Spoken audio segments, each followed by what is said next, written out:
आज आपण बनवणार आहे कढीपत्ताची चटणी। ठीक आहे, खूप छान आणि स्वादिष्ट आणि सर्वात महत्त्वाचं म्हणजे खूप पौष्टिक असते ही चटणी। कढीपत्ता आपल्याला माहितीच असेल हेअर ग्रोथ साठी, स्किन टोन साठी खूप चांगला असतो। तर आपण कढीपत्ता हा धुवून घेतलेला आहे। खूप साधी सोपी रेसिपी आहे। ठीक आहे, यामध्ये आपण थोडंसं असं लसूण टाकणार आहे, जास्त नाही टाकायचा। येस, ठीक आहे। त्यानंतर थोडं मीठ घालून घ्यायचं याच्यात आणि जिरं। खूप छान लागते ही चटणी आणि वेगळी आहे। आता आपण याला मिक्सर मध्ये फिरवून घेणार।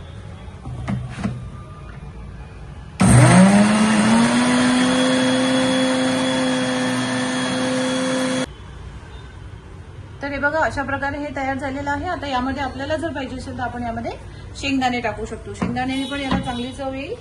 तर आपल्याला यामध्ये थोडेसे शेंगदाणे घालायचे आहे। अशा प्रकारे आणखी त्याला चांगली टेस्ट येते आणि याला पुन्हा आपण फिरवून घेणार आहे।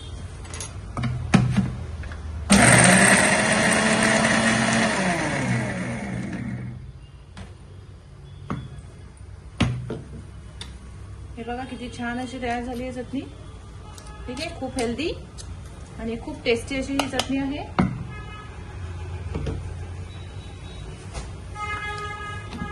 याला आपण एक बाउल मध्ये काढून घेऊया।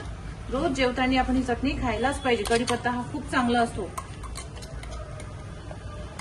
ठीक आहे, तर ही आपली चटणी रेडी झाली आहे। एक बाउल मध्ये मी याला शिफ्ट करून घेतलेला आहे। खूप टेस्टी आणि खूप हेल्दी अशी ही चटणी आहे आणि लहान मुलांना तर द्यायलाच पाहिजे आणि केसांची ग्रोथ छान होते आणि स्किन टोन वाढतो। आयुर्वेदामध्ये सांगितलंय की कढीपत्ता हा तसा आहे आपल्या आरोग्यासाठी खूप चांगला आहे। तर हा एक चांगला ऑप्शन आहे की जास्त प्रमाणात आपल्याला कढीपत्ता आहारामध्ये सेवन करता येतो।